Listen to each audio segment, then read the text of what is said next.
Phantom of the Opera, turn it on. Just kind of makes a obnoxious humming noise. Nothing comes up. Notice the plus 5 volt and the PIA LED are on. But just because the 5 volt LED is on doesn't mean that the 5 volts is actually proper. So what I'm going to do is I'm going to take my meter and I'm going to go up here and test the 5 volts, and you can see we don't have 5 volts, we got 372. So the 5 volts is too low.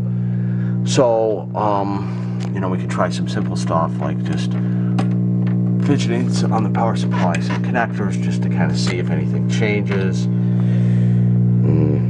No, not really.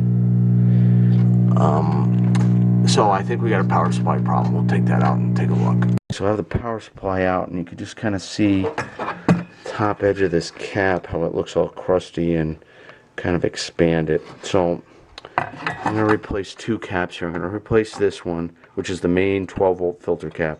And I'm also going to replace this little one up here. This one always, because it's so close to this heat sink, always goes bad and always closes low 5 volts. I don't see it. Sometimes you can actually physically see that one leaking.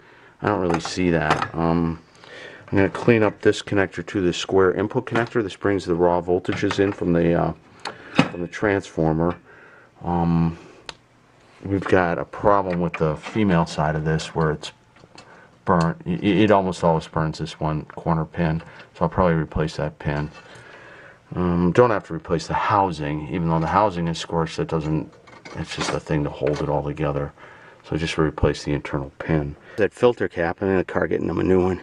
And look, this is really weird. When I press down on the top of the cap, look, it's bleeding electrolyte. Look at that. Man, this thing is just wasted.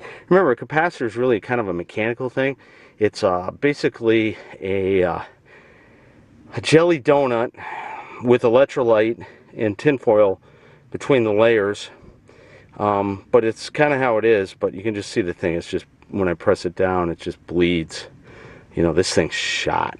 New snap cap here, new 100 microfarad up here. Ready to put the power supply back in and give it a whirl. Okay, new filter cap, new connector pin up here on the input transformer supply. Turn it on.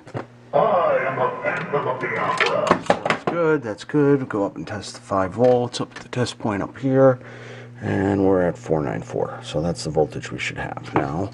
That looks good. So those caps fix the low 5 volt problem, and you can see that now the PIA light is off and the blanking light is on, as it should be when the game boots, and the plus 5 is on. If you watch, you can watch kind of the LED sequence as we power on. See PIA on. So when you power on, 5 volts should be on. PIA comes on just for a minute, then the blanking circuit enables turning that on and the PIA off. And we now have a booted game with score display going and a track mode lights on.